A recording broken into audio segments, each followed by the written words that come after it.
All right, you're welcome back from that short break. I'm not here alone this evening because Kingsley Emmanuel joins me on the show. Kingsley, good evening and welcome to Sport Extraordinary. Mike, thank you very much. Nice to be here this evening. All right, let's get started from the world of basketball because LeBron James has been selected for a record extending 20 consecutive NBA All-Stars game by being named among the reserve from the Western Conference. The 41-year-old Los Angeles Lakers star was not selected as a starter in January, but was among the 7 reserve chosen from each of the Eastern and Western Conferences by NBA coaches. James, who missed his side first 14 matches of the 2025-2026 campaign because of sciatica injury, has been surprisingly selected for the All-Star game. Kingsley, LeBron James is very old at 41, but then he's still doing the magic. Consecutive time he has been selected for the All-Stars game 22 times. Is it because of the big name that he was selected? Because earlier in the season he struggled with injury, or you think maybe he deserved this particular selection? I think he, of course, the man really deserves it. When you take a look at, how impactful, of course, he has been so far for the LA Lakers. Of course, you want to give him that opportunity of being there. He's a star, and not only that, not only what, of course, he has done with the LA Lakers. You take a look at his impact so far, in basketball down there in the United States of America. So you definitely want to, of course, you are definitely expected to see him down there in that All-Star team. LeBron James is a big name, of course, even though he's not really, of course, performing the way we used to see him before. Of course, he's still a big name. His influence, is very, very huge. His presence, of course, in a particular game can as well, inspire his team, or to go all the way to get the victory. So for me, I think for LeBron, his impact, his influence at what he has been able to achieve so far in basketball has really, of course, what has brought him, to this stage, at this point in time. So for me, I think he truly, truly deserves, to be in that particular All-Star team. Is it about a past achievement that speaks for you to be selected as part of the All-Stars, or about the present form? I think for me, it's both the past, and the current form, of the player, as it stands. But this is an all-star team, all right? It's an all-star team. So they go out and look out for players who have also put up a very impressive, who are currently, playing, talking about, their impact, so far. So for me, you can't take away his past victories. You can't take away what the man has been able to do, over the years. So I think for me, is you have to look at his past, and his present, and of course, and look at and actually put up that his past and his present, actually give him, of course, the nudge to be able to, be in that team. So I think for me, his influence, his impact, has really, of course, kept LeBron James, to actually kept him, and the man, of course, has been pushing, for some time now. So I think for me, his past and, of course, his present is really what, of course, gave him that particular, position in the All-Star team. All right, for LeBron James, he's a legend of the game. He's been very consistent for many years right now, putting up the numbers for his team, and has won major laurels for himself. And that name rings bell in the world of basketball. When you talk about the NBA, I don't think you can actually, conclude a story without, of course, mentioning LeBron James, one player that is so magnificent. His past and present achievement speaks a volume for him. The reason why he has been, selected for the All-Stars game, a record 22 times. All right, away from that, let's head straight to the world of Formula One because Mercedes driver George Russell says his hope for the 2026 Formula One season is to find himself in a title fight with Red Bull's Max Verstappen. Russell said he would love for it to turn out that way. as he and Mercedes officially launched their new car on Monday. The 27-year-old Briton added that he did not feel any more pressure as a result of his status as a pre-season favorite. Russell has won 5 Formula One races for Mercedes since joining the team in 2022. Up till now, he has not, given up hope of fighting against Max Verstappen of Red Bull. Kingsley, this big statement is coming from the fact that he just won the 2025, Singapore Formula One Grand Prix last year. You think he has what it takes to compete against ever consistent Max Verstappen of Red Bull? I don't think so. You're talking about George Russell of Mercedes. I don't really think so. But I don't really see him, being in the picture this year. We've not even, at this point, you should be mentioning London Norris of McLaren, and his teammates at this point in time, not George Russell of Mercedes. Of course, we know that the Mercedes team car has not been, of course, in a very good shape, for some time now. It's been a while. We saw Mercedes, putting up a very impressive performance. Hamilton has to struggle to, of course, he left there. As it stands now, I don't really think, George Russell really has what it takes, to be able to compete, with, the man talking about, Max Verstappen at this point. Maybe he might compete with him based on the fact that, okay, maybe who comes up, maybe second or third when it comes to maybe the Drivers' Championship, and all of that. But talking about maybe competing or winning the Drivers' Championship, that would be a very difficult one because the McLaren guys are still up there, all right? This season, we look forward to see them doubling their performance, as it stands. So, for me, for George Russell, I don't really see that possibility of him putting up that huge fight with this Mercedes car. Maybe, of course, there might be changes, maybe in the car, and all of that could possibly aid them this until the season, of course, gets started ahead. We'll truly know if possibly he can maybe compete with this other guy. But from what we saw last season, I don't think George Russell really, of course, has what it takes, to be able to compete with the likes of Max Verstappen or even the McLaren. This is really going to be a tough time. But you can't actually write him off. Anything can still happen, all right? Last season, no one really expected McLaren to come up with what they did, last time. So I think before he came out to make such a statement, he might have, of course, seen himself possibly to do that and taking a look at his car as well. Talking about the Mercedes car, also looking very ready. So we'll just keep our fingers crossed, and see what, of course, the man brings to the table this season. I don't know, because of maybe some of the pre-season, testing that is giving him such morale boosting. But then again, if you take a look at the top 10 drivers for the year 2026, he's up there in number 3. Don't you think that with that he can, of course, compete alongside other big names such as, Charles Leclerc, Max Verstappen? You talk about London Norris, Oscar Piastri, and the rest. I'm no doubting his ability, all right? It is when the season gets started, that's what we'll know. After the first, second, third, and fourth race, hell, maybe the fifth race, we'll now be able to see what the teams will be able to, what the, different constructor will be able to bring to the table, at the end of the day.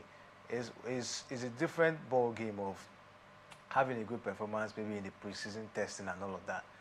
When the season truly gets started, that's when, of course, all drivers will be have that much intention of getting the job done, no matter what, of course, it will cost them. So for me, let's not be carried away by the preseason testing and all of that. It's the preseason testing.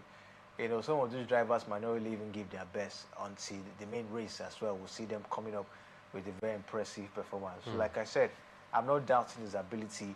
I believe, of course, if he has gotten himself, very much prepared, and the Mercedes car is really, of course, in a very good shape, George Russell has everything, of course, to compete with the likes of McLaren and also Red Bull at the end of the day. All right, still talking about the Formula One on the show this evening. We can tell you authoritatively that the 2026 Formula One championship will officially kick off by March 6th, and it started with the Australian Grand Prix.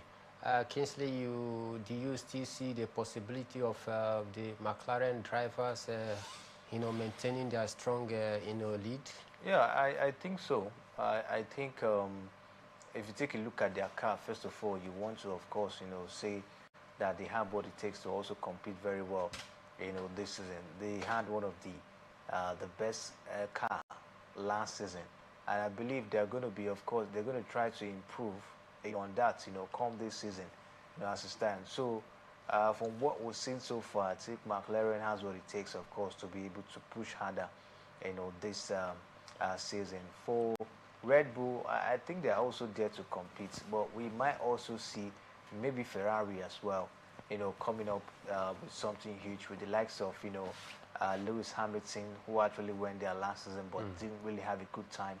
We might possibly see Ferrari as another side that could also put up a very impressive performance. But for McLaren, I think they still have what it takes, no matter how stiff, the competition will be. I think they still have what it takes, of course, to be able to put up a very, very impressive performance this season. Except the car, the McLaren car is not really in a good shape. But I believe with what we saw last season, definitely the car, of course, will still be in a good shape for them this season. All right, we'll just keep our fingers crossed as the 2026 Formula One is building up, and March, to be precise, it gets underway. We'll see if McLaren drivers will continue to, do great things. We saw them last season. It was more like a battle of the two constructors, talking about the Red Bull and McLaren, and eventually McLaren took that particular one, and this season promises to be yet another exciting and a competitive season in the Formula One. All right, away from that, let's talk football on the show this evening, because Rangers International Technical Advisor Fidelis Ilechukwu says the Enugu side are genuine title contenders following their 2-0 Nigerian Premier Football League victory over Kano Pillars at the Nnamdi Azikiwe Stadium just a few days ago. The result marked a winning return to the touchline for Ilechukwu, who had been away on international duty in Morocco as part of the Super Eagles coaching crew at the AFCON 2025 under head coach Eric Chell. Despite missing several chances, Rangers controlled large spell of the match and eventually won that particular one 2-0. Kingsley, is this yet another mind game coming in from Fidelis Ilechukwu? For me, I think, Enugu Rangers, they have what it takes to compete for the title. They are seated third, on the log. And I think Rivers United are at top of the table. I think are just gapping there with about 2 points. Rivers United are on 41 points. Rangers on 39 points. So you take a look at the point difference, just 2, as it stands. Though I think Rivers United, I think they have 1 or 2 outstanding games, and all of that. But I think when you take a look at it, Rangers are in now for the title race. So for me, I think Fidelis Ilechukwu is actually on points with the fact that Rangers are really in for the title race. It's going to be a very tough one, all right? It's really going to be a very tough one for the Premier League, title race. Rivers United, they've not been that fantastic. Yes, they got some couple of impressive results before the CAF Champions League game, but with the way they are playing, anything can still happen. Rangers might just come up, or maybe I think this Korodu City or maybe the other team, of course, can just come up, and do the unthinkable. So you look at it, Enugu Rangers this season, they are in, for the title. And Ilechukwu, when he start talking like this, of course, you should take it very serious. That was how he did last time. He won the league, of course, with them, and now they are back, of course, in the title race. So I believe they have everything, of course, it takes to compete for the title this time around. All right, we see how Enugu Rangers can continue to push the league topper, talking about Rivers United. But then, just in case you don't know, that Rivers United top the Nigerian Premier Football League table with 41 points, closely followed by Nasarawa United on 40 points. But the big difference here is that Enugu Rangers, they have played more game compared to Rivers United. Rivers United have played 21 games. Yes, of course, they are taking part in the CAF Champions League, and the reason for the postponement of some of their games. So 21 games played by Rivers United, or 24 games played by Enugu Rangers. So Rivers United have 3 outstanding games, although outstanding games doesn't mean outstanding points, and it is the reason why Fidelis Ilechukwu is still hoping, believing that they are still within the title race contention. Meanwhile, Kingsley is still talking about the Nigerian Premier Football League and the league table. Remo Stars, one of the best team, privately owned club right here, they are struggling. They find themselves wandering in the basement of the table. 18 points, 18 position with 26 points after 24 games played. Is this relegation calling for Remo Stars? Honestly, if you look at it, they've not been putting up a very impressive performance, at all. All right, it's been an abysmal one from Remo Stars, and you ask yourself that doggedness, that winning mentality, it's not there. When they continue to lose games, like this, what do you expect? They might be relegated, at the end of the day. Don't forget, no team will come to play Remo Stars and have it in mind that they want to lose, so that Remo Stars, they want to beat Remo Stars. So if they are not ready to start winning games, if they are not ready to start, churning out the result for themselves, they might be relegated, at the end of the day. So for me, I think Remo Stars, they should try most kind to do whatever they can to see how they can resuscitate themselves from where they are at this point in time, because it will be a disappointed one. After winning the league last season, they came back and were relegated. That would be a very huge embarrassment, to the coach, to the management, and to the players, and as well the fans as well. So for me, I think they should try most they can to see how they can step up. 18th, on the league table. That's the relegation zone. So if they don't start picking vital points in the next 2, 3, 4, 5 games, it will be a very disastrous one, for Remo Stars. It's so unfortunate, really, really unfortunate at this point in time. But I would just hope that, they look for a way to bounce back.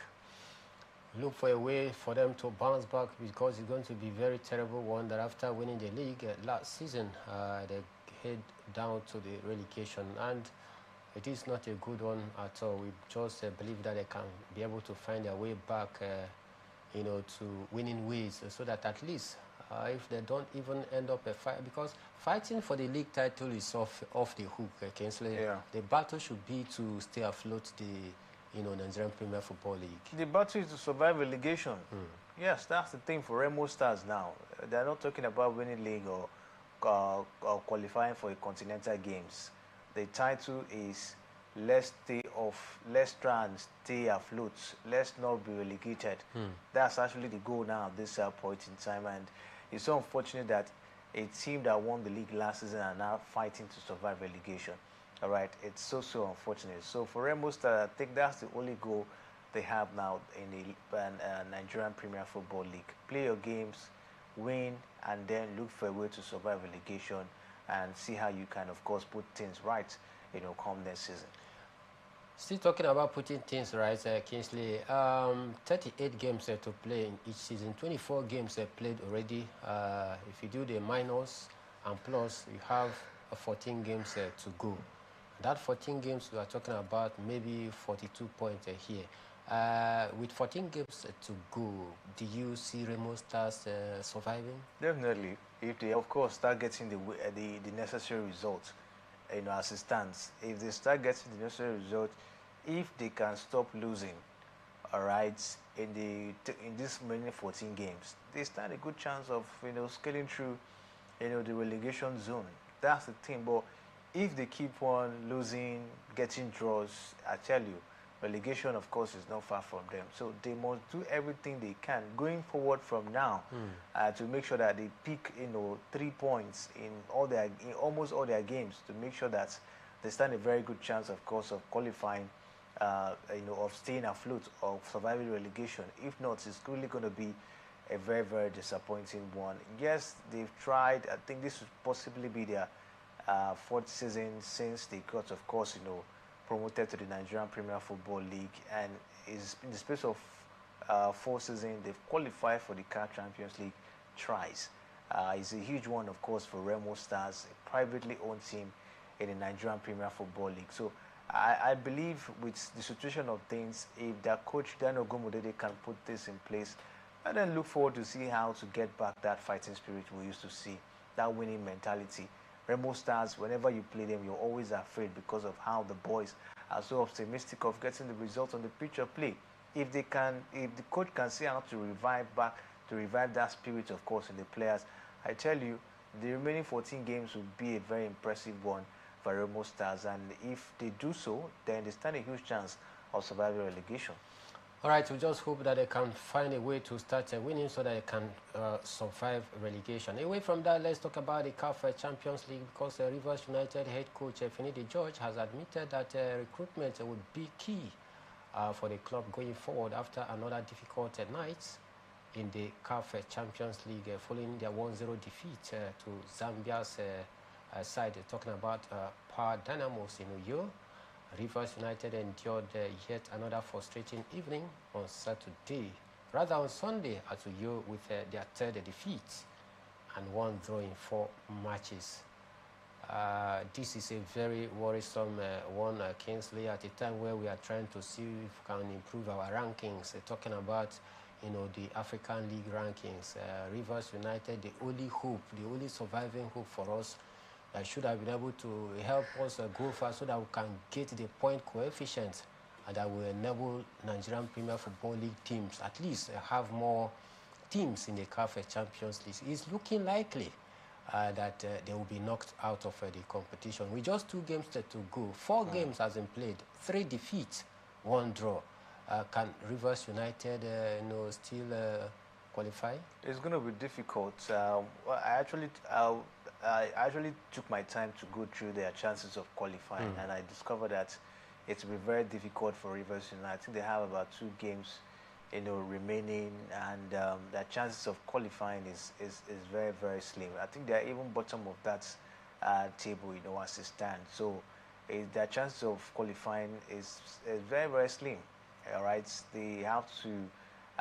Can they win the remaining 2 games? That's the first thing. That's the thing, of course, we should look at for at this point in time. Even though they win the remaining 2 games, they have to look at to see how the other results, maybe in other games in that group can favor them, which might not be possible, at the end of the day. So at this point in time, for me, I think it's the end of the road for Rivers United. I don't see them qualifying from that particular group at the end of the day. The teams that might likely qualify, are the likes of Pyramid and RS Bekene. All right, so for me, Rivers United, they couldn't utilize their chances. Went down to the home of Dynamos FC, couldn't get the result, and you came back here, and at the end of the day, you couldn't do something. I don't know. So you could see that they are not even prepared for the CAF. Is it the CAF Champions League? They're not really prepared. They had, I think, a bit of an impressive performance in the preliminary round of the competition. Heading down to the group stage, I expected them to have, bring out their A game and see how to be able, of course, to get the job done. No matter the opponents, they are facing, but it's been really, really an abysmal one, of course, for Rivers United. I listened to Finidi George the other day. He said, because he was asked at that day, I think that was trying to record the game. Was it against RS Bekene or Pyramid? He was asked if he actually did the right recruitment, before the group stage. Finidi said, "This is the best players, the players in Rivers United. These are the best players in the Nigerian Premier Football League. So in the whole of the NPFL, the best players now are in Rivers United. At the end of the day, we still find it difficult to beat the likes of RS Bekene and Pyramid, and even Dynamos FC. So it's really, really a disturbing situation, and I just hope that the NPFL will look for a way to see how to put things right and see how to position our league in a very, very good way. Because if at the end of the day our teams continue to struggle, then it becomes a problem. It's not about the teams now. It's about how would the league, come in to salvage things? How would the league come in to help clubs, be able to get the job done? We'll talk about the likes of South Africa. We'll talk about the Egyptian league, the Moroccan league, and the rest of them. You see teams there coming up in the continental competition and putting up a very impressive performance. It's not just as a result of the effort of the team alone. The nature of the league, all right, is also a factor here, at this point in time.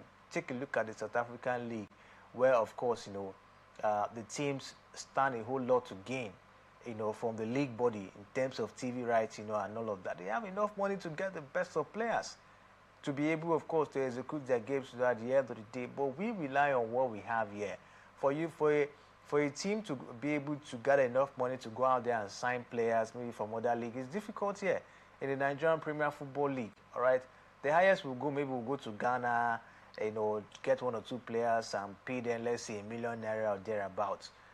All right, so for me, I think at this point in time, Benga Elegbele and his board, they shouldn't just sit down and say, oh, Rivers United cannot perform. It's not our fault now. They should look for a way. What can we do, for the MPFL teams to improve up to the standard of competing with the very best here in Africa? These are things, of course, we have to look at for. Is it that we have to make sure we provide standard facilities? What do we need to do?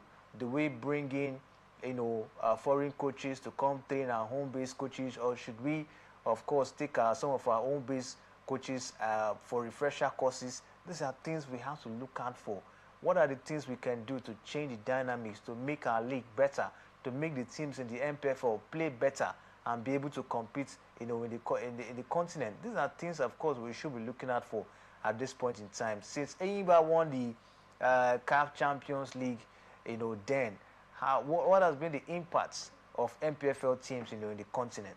These are things, of course, we look out for at this point in time. We shouldn't just say, oh, it's Rivers United, they cannot do well. Oh, if it was a so team, maybe they would have put up a very impressive performance. For me, from the way it is, I don't think it's now a club team now.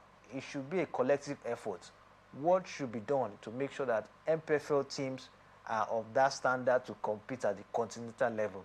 For me, I think that should be, that is what should be in the minds of the league board at this point in time, because every season we see teams go down to the continent and find it difficult to be able to progress. It's a very, very disturbing situation. For more than a decade now, the MPFL has been experiencing this. It's not a good one for our football. How many of the MPFL players are playing in top leagues, of course, in the world? How many of them are even being selected to play for the Super Eagles of Nigeria? You and I knew the situation of the Chan Eagles last time when they went out for to play. Was it the Chan tournament? It was an abysmal one. It tells you that the league is not in a good shape. We don't have the best leg here. The players are not exposed. All right, they find it difficult to play when they go out there. So what's the problem? So I think the league board should be able to look at it and see how they can salvage the situation.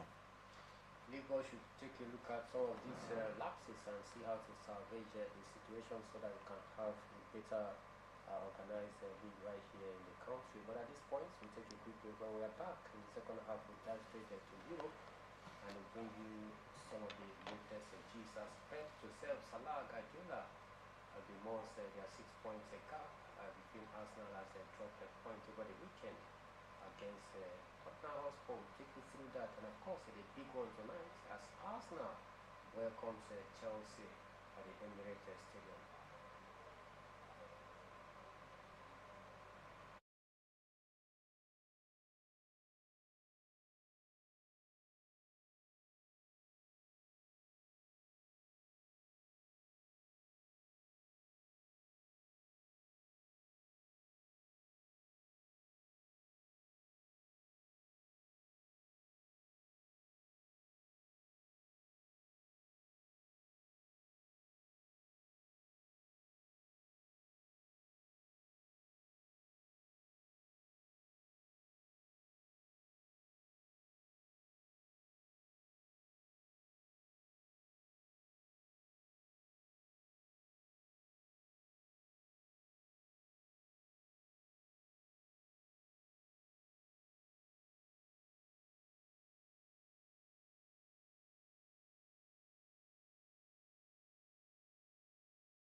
All right, you're welcome back from that short break. Kingsley Emmanuel is still here, and together we are bringing you up to speed with the latest happenings in the world of sports. Let's head straight to Europe as Manchester City manager Pep Joseph Salah Guardiola has said that their 2-all draw against Tottenham Hotspur on Sunday was a setback. This result means City has only won one game this year. Arsenal are now 6 points clear of Guardiola's side after they beat Leeds United 4-0 day before. Guardiola is now hoping for a big turnaround in the title race with 14 games left in the season. Arsenal could make their lead even bigger when they play Sunderland, and City is going to face Liverpool this weekend in a big clash. Kingsley, Guardiola ruined their chances of dropping points, and of course hoping that there will be a turnaround, more like a miracle. But then it starts against Liverpool this weekend. It's a very big game, and Arsenal is going to play Sunderland. Do you still see Manchester City catching up with Arsenal with 14 games to go? First, it's going to be difficult, from what we've seen. 24 games have been played between both sides. I think we have about 14 games, left, as it stands. So, talking about catching up, it's all going to boil down to the form of Manchester City. Just like you mentioned, this is February.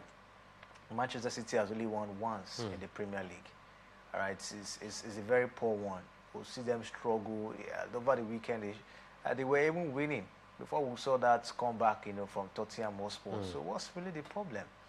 They've tried to see how they can get some couple of players. The other time they signed Semenyo, and one other player as well. But City have not been that, prolific. They've not been that, fantastic so far this season. If not because of the sometime dwindling performance of Arsenal, they would have topped them for like 11 or 12 points now. But Arsenal too, a little bit of inconsistency we've seen from them. They've been managing to at least get a point, in some games, like their last 3 games before they played Leeds United. They were only able to pick just 2 points, out of a possible 9 points. So it was a very, very huge setback for Arsenal Football Club. So from what it is, I think if Manchester City can step up their performance, definitely they stand a chance of catching up with Arsenal Football Club. And next game against Liverpool, just like you said, that's a very tall mountain to climb, because Liverpool, as it stands now, they have been very fantastic, in the Premier League. They've tried to see how they can resuscitate themselves, to pull up a very impressive number. Sometimes, in some games you see them, fumble. But as it stands now, in Liverpool facing Manchester City, it's going to be a very tight one. For Sunderland, in the other side for Arsenal, I think for some days, Sunderland used to be a very stubborn side. But with the doggedness, we saw from Arsenal in the last game against Leeds, they were everywhere. They played everything possible to make sure they pick up that 3 points. If they go with that same momentum against Sunderland, I also see them picking 3 points. The tricky tie there is a game between Manchester City and Liverpool. And if City, of course, are able to survive against Liverpool, yes, they stand a good chance. But if they don't, it means it's going to be very, very difficult for Pep Guardiola's side, of course, to catch up with Arsenal Football Club when it comes to with the title race. I take a look at this season. Arsenal, they are very much optimistic of the title. They are doing everything they can to make sure that they stay afloat, win the Premier League title this season, because I tell you, the fans have really endured, for so many years. The title has not gotten to them. Arteta has spent, close to 6 seasons still trying to fight for the Premier League title. And if you look at it, this is the right time for Arsenal to go all the way. So they want to do everything they can to make sure they maintain the tempo in winning. That's why I said it's going to boil down to the performance of City. If they step up, then they can catch up. But if they continue with these poor results, it means it will be difficult for them to catch up with Arsenal when it comes to do with the title race. Big time await Manchester City this weekend as they will play against Liverpool, while Arsenal take on Sunderland in a title battling, quests for both teams. Arsenal will be hoping to extend their point lead over Manchester City, while City will also be hoping to tame down the points lead for Arsenal. All right, away from that, still talking Arsenal on the show, but this time around the EFL Cup is set to take center stage tonight. Talking about the second round as Arsenal welcome Chelsea at the Emirates Stadium tonight in what promises to be a mouth-watering encounter. Kingsley, this is a very, very big London showdown tonight. The first leg, it ended 3-2 in favor of Arsenal. Well, Chelsea, with their new coach, taking a look at the strings that is pulling 7 games, 6 wins, 1 defeat, which came against Arsenal in this same EFL Cup.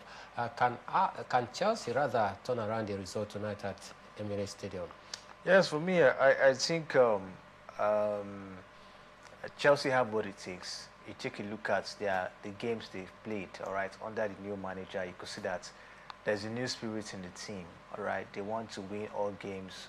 We saw what happened over the weekend against West Ham United, where they were about 2-0 down, in that encounter. They have to come back, to win that particular one. That was a very, very dogged performance from Chelsea, and I believe if a team can play like that, they have what it takes to challenge any team, all right. So for me, I think Chelsea stand a good chance of overturning this particular one. You take a look at the Arsenal side as well.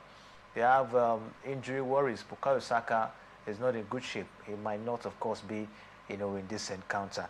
The likes of Mikel Merino as well is also another player that might not, of course, feature in this one. You talk about William Saliba, Gerard Timber. These are players, of course, that are injured, at this point in time. So I think for me, look at it, Arsenal going through 1 or 2 injuries might be, of course, that chance that Chelsea can capitalize on it at this point in time if they put up their A game, of course, in this encounter. Taking a look at the fact that Arsenal has gotten to this point, they want to do everything they can to make sure they get this particular result. Don't forget that we're playing this game, at the Emirates Stadium, so it comes with the fans backing them, that home support and every other thing, and they're already leading, as when you take a look at the first result. So Arsenal, I think they'll want to make sure they maintain this one. But if Chelsea can be able to maintain the tempo we've seen from them, in the last 7 games, I think they can, of course, put up a very impressive performance tonight. Still talking about putting up impressive performance tonight, Kingsley, you just mentioned few players that are out injured for this Arsenal side in this Chelsea clash this night. Do you possibly see Mikel Arteta trying to gamble, maybe more like fielding in some French players, being aware that the job is almost done? Secondly, considering the fact that Arsenal will be prioritizing winning the English Premier League more than the EFL Cup, do you see him dropping some key players on the bench just to give them a proper rest and prepare them ahead of the Sunderland clash? It depends on what Arteta, what his aim is and what is Arsenal's vision, this season. Because if you look at it, I think they're in all of the competition, all right. So the Arsenal stand a chance of doing a treble this season. They stand a chance of doing a quadruple this season. So for me, I think it boils down to the priority. If you look at it, I think there are still other players that are still very impressive that could maybe fill up the gap. The likes of Gabriel Martinelli, talk about Leandro Trossard. These are players, of course, I think that could also live up to expectation, at the end of the day. So for me, from what it is, I don't really think Arteta might want to maybe bring in, the academy players, to fill up the gap. I think this is a game, of course, he'll want to win. Don't forget, there's also a bragging right as well. Playing against Chelsea is a top side, and you really have to prove yourself. This is a game you're playing at home. You can't afford to lose at home, at this point. It's after what happened against Manchester United. So I think Arteta will want to do everything, of course, he can, to make sure, of course, he get the result, today against, Chelsea Football Club. All right, this is where we'll be tempted to drop the anchor for this evening edition of the show, talking about a sport extraordinary. But before we leave, one more transfer gist as Crystal Palace star Joao Philippe Mateta's move to AC Milan has collapsed. Mateta will not join AC Milan this winter transfer window following double sessions of medical tests on Monday. Serie A giant have already informed the Crystal Palace of their decision. So that move has been stalled because of medical issues regarding Juan Felipe Mateta. All right, our sport extraordinaire goes to no other person than LeBron James because he has been picked for the All-Star NBA games, a record 22 times. So he is our sport extraordinaire for this evening edition of the show. I did a show alongside Kingsley Emmanuel. My name is Emmanuel Michael, the Prime Minister of the Airwaves. We are saying have a beautiful night.